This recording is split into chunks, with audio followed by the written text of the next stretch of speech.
Amelia Carter had always been fascinated by the past.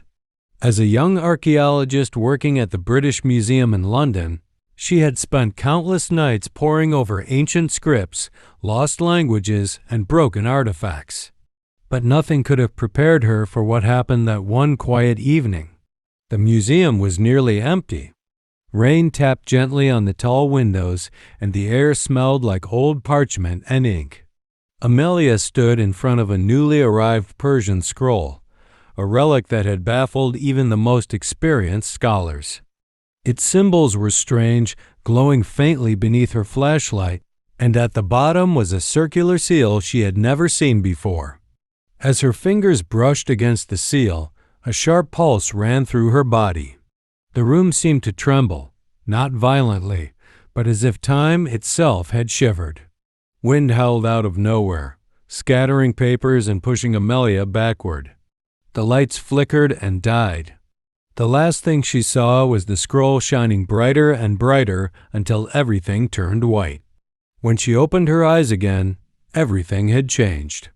The cold, rainy air of London had been replaced by blistering heat and the scent of rose oil, spices, and sand.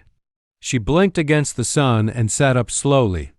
Around her, the world moved in strange colors and sounds, merchants shouting in a language she didn't understand, fabrics in dazzling hues fluttering in the wind, and camels resting lazily under palm trees. She was in a bustling bazaar, surrounded by people who wore robes, turbans, and gold jewelry. Amelia panicked. Her jeans and blouse were drawing attention. People stopped, stared, and whispered. Before she could run or hide, a group of soldiers appeared. They were dressed in bronze armor and carried long spears. Their eyes were wide with disbelief. "You, the girl from the stars," one of them said in Persian, yet somehow she understood. Confused and terrified, she let them take her.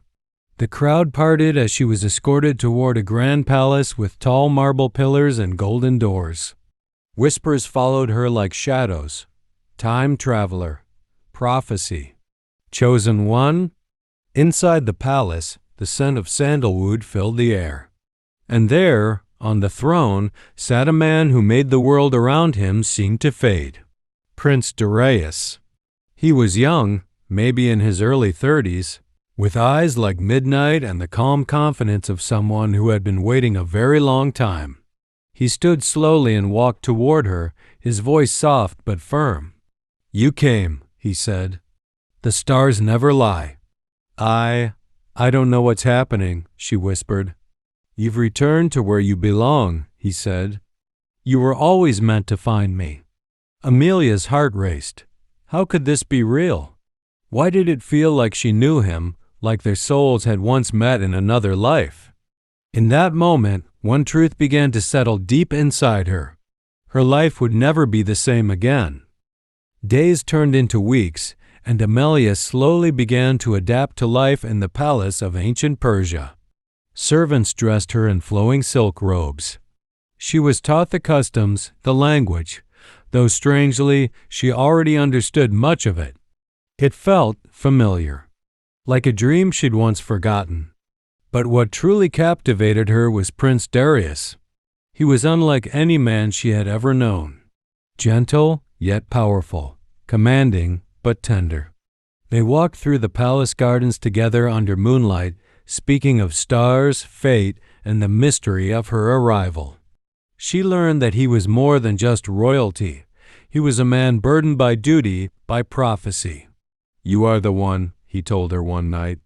"The stars have always said a woman from another world would come and change everything." Amelia didn't know what scared her more, the prophecy or the way her heart reacted every time he touched her hand. She tried to find a way back, to recreate the conditions that had brought her here. But no matter how hard she tried, the portal never returned.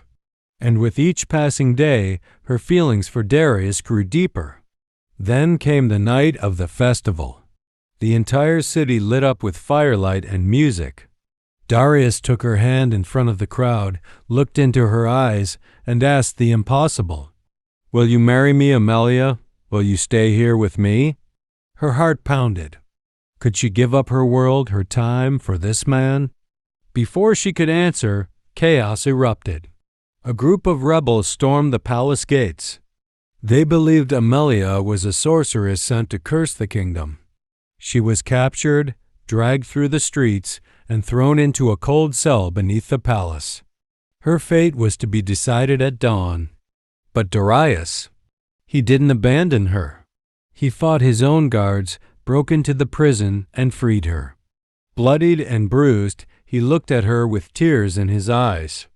I would burn the whole kingdom to keep you safe, he whispered. They fled into the desert together, hiding under the stars. And there, far from the palace and all its demands, she gave him her answer. Yes, she whispered, pressing her forehead to his. I'll stay. I'll love you. Across time, across fate. I choose you. Years passed. Amelia never returned to modern London. History would forget her name, but not her soul. She became Queen Amelia of Persia, known in ancient tales as the woman from the stars, and Darius? He ruled not with force, but with the strength of a love that defied time itself. And though she had once belonged to the future, her heart found its home in the past. Because sometimes, love is stronger than time.